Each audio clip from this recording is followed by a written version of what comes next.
Hey everyone, so back again with another video. This time around I have some retro video game pickups to show you guys. I didn't get much because, as usual, there hasn't been that much in the thrift stores lately, and also I just haven't had the time to go to the thrift stores as much lately. But I did find a couple of things, and I found uh, a couple of interesting games actually at a pawn shop that I go to every so often, but let's just get to it and show you guys what I got. So first up, I went to the Value Village that I usually go to. I found a whole bunch of PS1 games. Uh, I left most of them behind because they were just very generic games. A couple of racing and sports games, and they were way too damaged to pay $2.99 for them. Usually, sports games on the PS1, I'll only ever buy them if they are in pristine condition or if they're included in a bundle with other stuff. But I ended up going with these two. The one is kind of a sports game, but not really. Anyways, the two games that I ended up getting for $3 each are 10 Pin Alley. It's just a bowling game, and the other one is Ball Breakers. And they were both complete, and they were both in really good condition. Now, this one here, I'm not too certain about it. I'm not sure if this is the original case for it, seeing as how it has a black side here, and not a see-through side like that, like just a clear plastic side. But it doesn't really matter to me. It's all perfectly fine. I mean, everything is in there for both the games, so it's fine. But yeah, I got those two.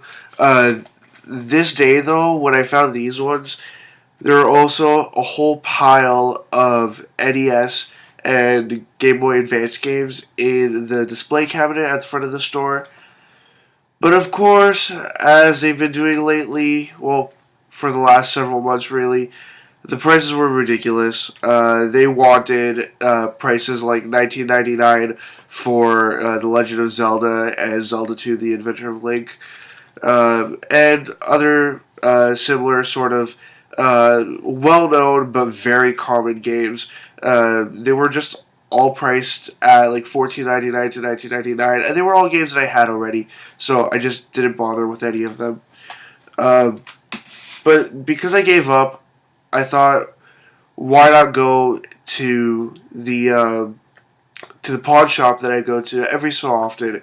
I thought maybe I will find something here. So I went, and there were a couple of games that he had out previously, and I remembered him asking $10 a piece on these games. But when I went and he said just $5 each on them, I thought now was the time to get them.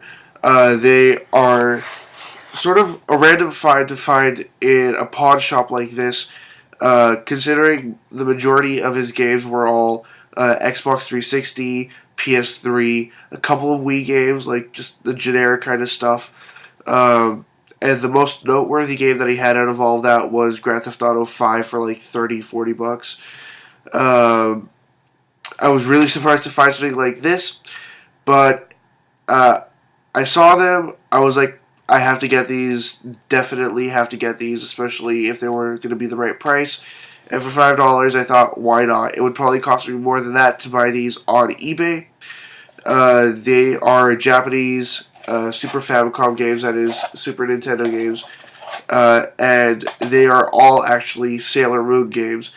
And you might think it's strange, but I personally really like Sailor Moon. And if I remember correctly, because I put these in a particular order, the first one here, Sailor Moon S, that's all I can tell really, by Angel, made in 1994. This one here is a fighting game. This other Sailor Moon S, made by Bandai in 1995. This one here is, sorry, a puzzle game. And then both of these are beat 'em ups. One of them is slightly better than the other, just because there's more variety in the actions they could do. But I honestly forget which one was which, because there's two of them, so I really can't remember which exact game each of them is. But they're both, like I said, Sailor Moon beat 'em ups. One is by Bandai, the other one is by Angel, and this one I'm just going to call it Sailor Moon, just standard Sailor Moon, and this one here is Sailor Moon R. And like I said, $5 a piece. I tried getting a bundle deal for all of them, and he just went ahead and said things like, "Oh, $5 is already cheap. I had them $10 before, but nobody's really bought them." So I was just saying, look, I'm offering to take them right now. You said $5 a piece. That's $20. Would you take 15 for all of them? But he wouldn't budge at all, and I just went ahead and paid $5 each on them. But that's perfectly fine. They all worked well. Just one of the beat 'em ups had a little bit of difficulty working, but I just wiped out the contacts on the cartridge and sorry, not the contacts. Is it the contacts or the pins? Whichever one, really. I basically cleaned out the cartridge, and now it works just fine. And I'm happy to add 4 more Super Famicom games to my collection.